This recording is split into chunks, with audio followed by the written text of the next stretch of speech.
you expect them to be a juggernaut. Offensively, you expect them to wreak havoc and make some noise. And obviously, with LeBron James looking the way that he looked, not getting any younger, but miraculously at the age of 40 in his 22nd season, looking as exceptional. And so when I'm asked the question about pressure being on LeBron James, there's always going to be pressure on him.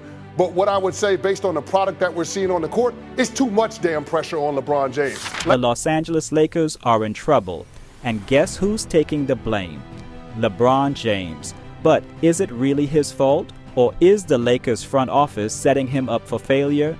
StephenASmith just exposed the truth. And today, we break it all down. Stick around, because what's happening to LeBron right now is unfair. Despite the Lakers' underwhelming season, placing the blame on LeBron James is both unfair and inaccurate. He continues to perform at an elite level, averaging impressive numbers that many younger superstars struggle to maintain. At 40 years old, he remains one of the most efficient and reliable players in the league, yet his efforts are overshadowed by the team's collective failures. The real issue lies in the Lakers' inconsistency, defensive lapses, and poor late-game execution, none of which fall on LeBron's shoulders. Losses against weaker teams, such as the recent collapse against the Charlotte Hornets, highlight the team's fundamental flaws: defensive breakdowns, missed opportunities, and a lack of offensive cohesion. And so when I'm asked the question about pressure being on LeBron James, there's always going to be pressure on him.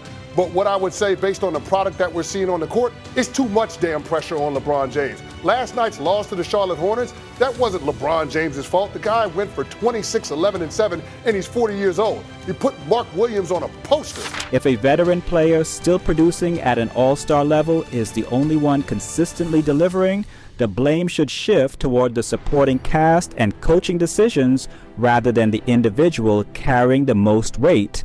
No player in NBA history has faced this level of expectation at LeBron's age, yet he continues to be treated as if he's in his prime. Unlike other legends who had the luxury of reducing their workload in their later years, LeBron is still expected to be the driving force behind the Lakers' success.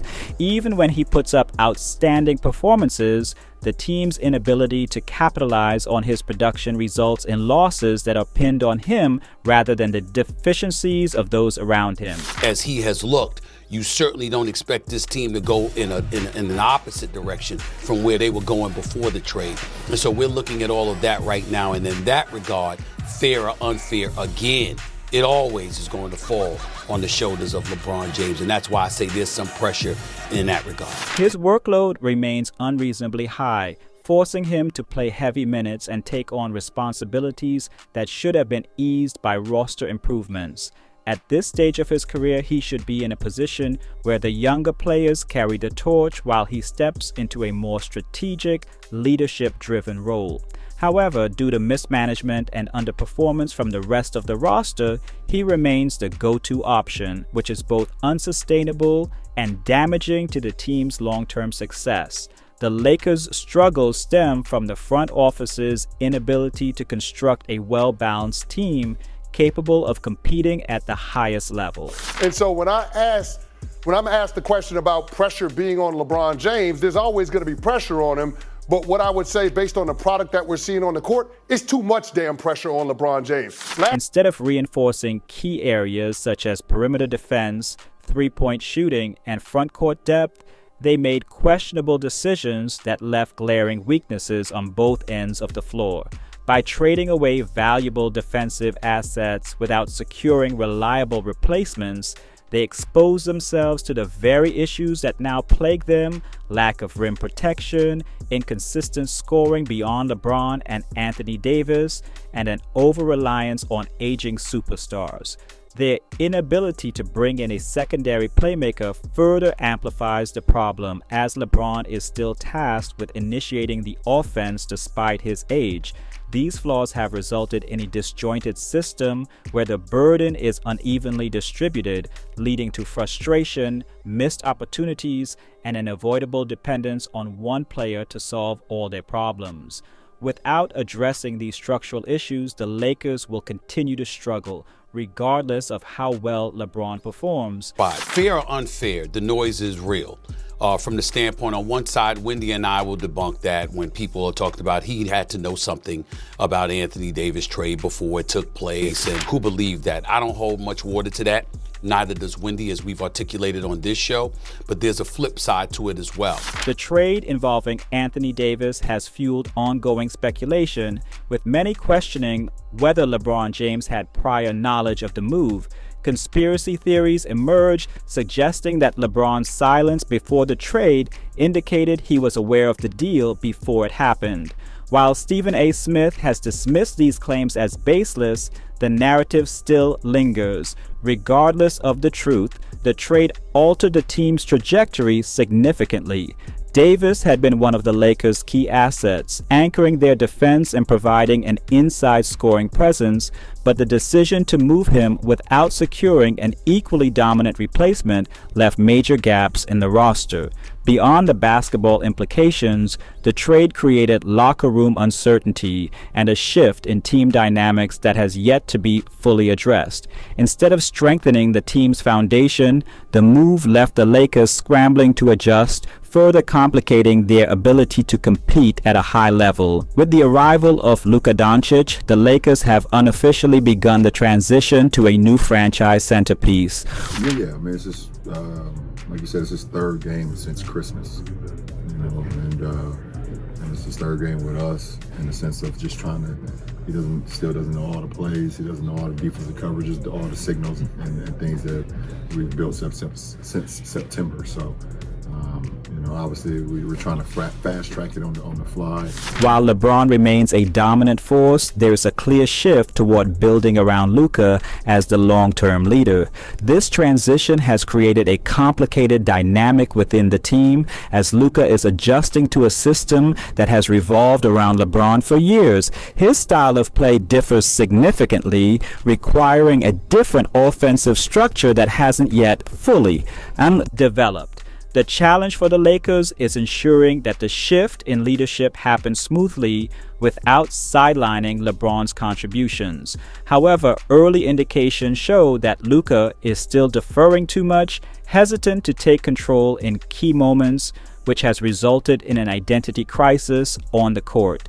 The Lakers must establish a balance between honoring LeBron's legacy and embracing Luka's future, or they risk stagnating in the middle of a competitive Western Conference. A championship contending team should never suffer a humiliating defeat at the hands of a rebuilding squad. Yet, that's exactly what happened when the Lakers collapsed against the Charlotte Hornets. Despite leading for most of the game, they completely unraveled in the fourth quarter, allowing a staggering 22-1 run that exposed their lack of discipline and inability to close out games. The loss highlighted multiple problems: weak defensive rotations, inconsistent shot selection, and an absence of leadership when it mattered most.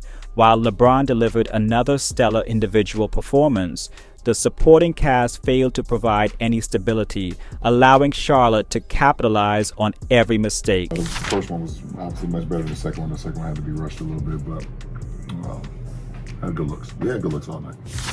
You run the set that the coaches, JJ draws up.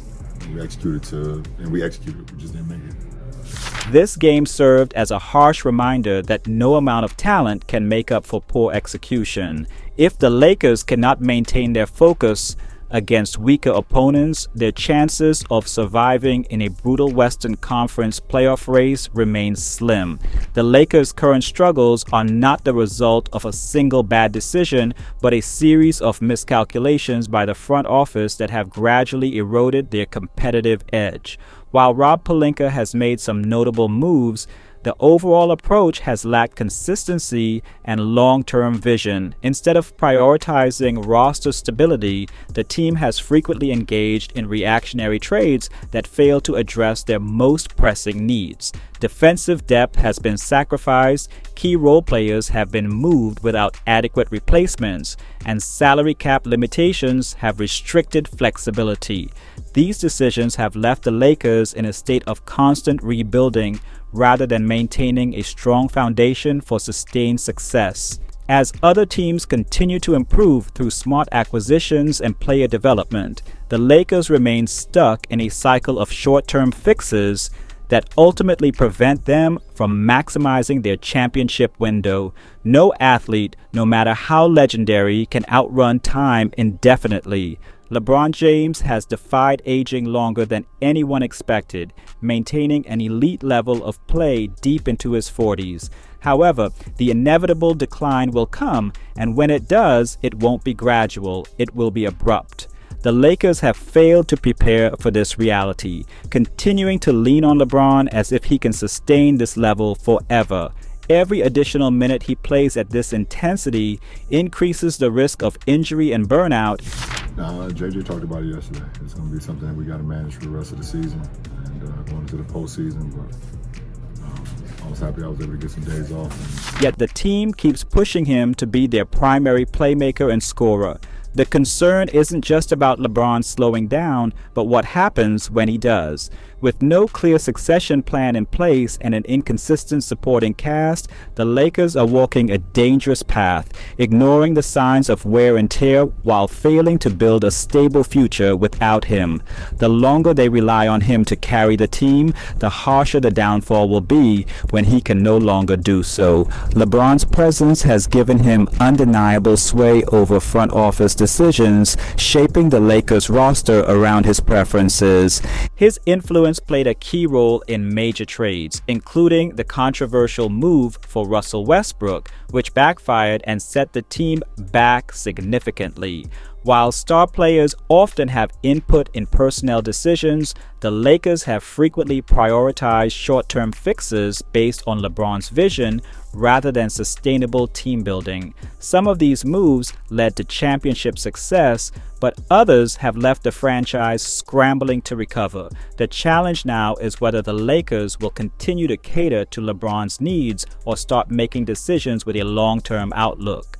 With his career winding down, the front office must take control and plan for the future beyond his tenure rather than constantly reshuffling the roster to fit his current playing style.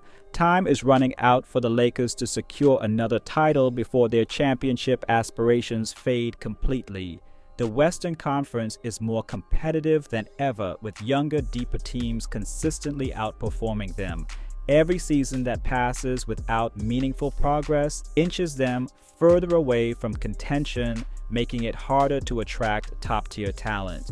LeBron is still capable of leading a championship run, but the roster's flaws and inconsistent performances have severely limited their chances. Without a significant shift in strategy, their opportunity to win another title will disappear, leaving them in a post-LeBron rebuild without a clear direction. If the Lakers truly want to capitalize on what's left of their window, they must act immediately, because waiting any longer will guarantee that this era ends in disappointment rather than another championship banner.